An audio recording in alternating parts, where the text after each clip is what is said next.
Students welcome to professor Hamees vlogs again. இப்போ நம்ம பார்க்க போகிறது என்ன அப்படின்னு கேட்டிங்கன்னா, லாஸ்ட் கிளாஸ் நம்ம டிஸ்கஸ் பண்ணது என்னன்னா, வாட் யூ மீன் பை மோஷன்னு பார்த்தோம்.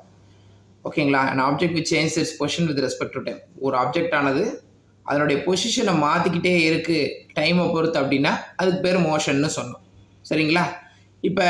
இப்போ நம்ம பார்க்க போகிறது என்ன அப்படின்னு கேட்டிங்கன்னா, what are the types of motion, என்னென்ன மோஷனுடைய டைப்ஸ் இருக்குது அப்படின்னு பார்த்தீங்கன்னா, யூனிஃபார்ம் மோஷன், அதுக்கு அடுத்து பார்த்தீங்கன்னா நான் யூனிஃபார்ம் மோஷன், அதுக்கு அடுத்து பார்த்தீங்கன்னா யூனிஃபார்ம் ஆக்சலரேஷன். இந்த மூணு இருக்குது டைப்ஸ், ரைட்டுங்களா? சரி, what you mean by the uniform motion? Uniform motion பார்த்தீங்கன்னா ஒன்றும் கிடையாது, கான்ஸ்டன்ட் ஸ்பீடு வந்து எப்படி இருக்குமா, இப்போ 60 கிலோமீட்டர்னா 60 கிலோமீட்டர்லேயே போகிறது, 60 கிலோமீட்டர் பெர் ஹவர்லேயே போகிறது. அதுவும் எப்படி இருக்கும் அப்படின்னு கேட்டிங்கன்னா, ஒரு ஸ்ட்ரெயிட் லைனில் இருக்கும். அப்படி ஸ்ட்ரெயிட் லைனில் அந்த மோஷன் வந்து அப்படியே நடந்துக்கிட்டே இருக்கும். பட் ஒவ்வொரு பாயிண்ட்லேயும் நமக்கு எப்படி இருக்கும், 60 கிலோமீட்டர் பெர் ஹவர்னா 60 கிலோமீட்டர் பெர் ஹவர்லேயே இருக்கும், 60 கிலோமீட்டர் பெர் ஹவர்லேயே இருக்கும், ரைட்டுங்களா? இதுதான் என்னன்னு கேட்டிங்கன்னா யூனிஃபார்ம் மோஷன்.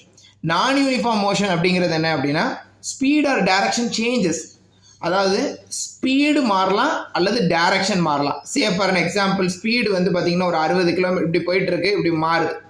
இப்போ பார்த்தீங்கன்னா இது ஒரு 60 கிலோமீட்டர் பெர் ஹவரில் போயிட்டுருக்கு, டக்குன்னு பார்த்தீங்கன்னா 20 கிலோமீட்டர்ஸ் பெர் ஹவரில் இந்த ரோட்டில் போகுது.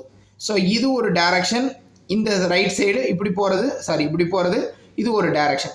ஸோ இப்படி இருந்துச்சு அப்படின்னு கேட்டிங்கன்னா நான் யூனிஃபார்ம் மோஷன், ரைட்டுங்களா? அடுத்து யூனிஃபார்ம் ஆக்சலரேஷனை பொறுத்தளவுக்கு கான்ஸ்டன்ட் ஆக்சலரேஷன் எப்படி இருக்குமா, கான்ஸ்டண்ட்டாக இருக்கும். அதாவது அந்த acceleration with respect to time வந்து கான்ஸ்டண்ட்டாக இருக்கும். அதுக்கு பேர் தான் என்னது, dA/dt. அதாவது acceleration with respect to time வந்து கான்ஸ்டன்ட்டு. பார்த்தீங்கன்னா ஃப்ரீ ஃபால், ஒரு பொருளை மேலேருந்து கீழே போடுறோம் அப்படின்னு வச்சுக்கோங்க, ஒரு பொருளை மேலேருந்து அப்படி கீழே போடுறோம், கிரவுண்டுக்கு நேராக போடுறோம் அப்படின்னா அது எப்படி மூவ் ஆகி வரும் அப்படின்னு கேட்டிங்கன்னா அது யூனிஃபார்ம் ஆக்சலரேஷனில் இருக்கும் அப்படிங்கிறத தெரிஞ்சுக்கணும். சரிங்களா? So these are all the important things that you have to study in different types of motion.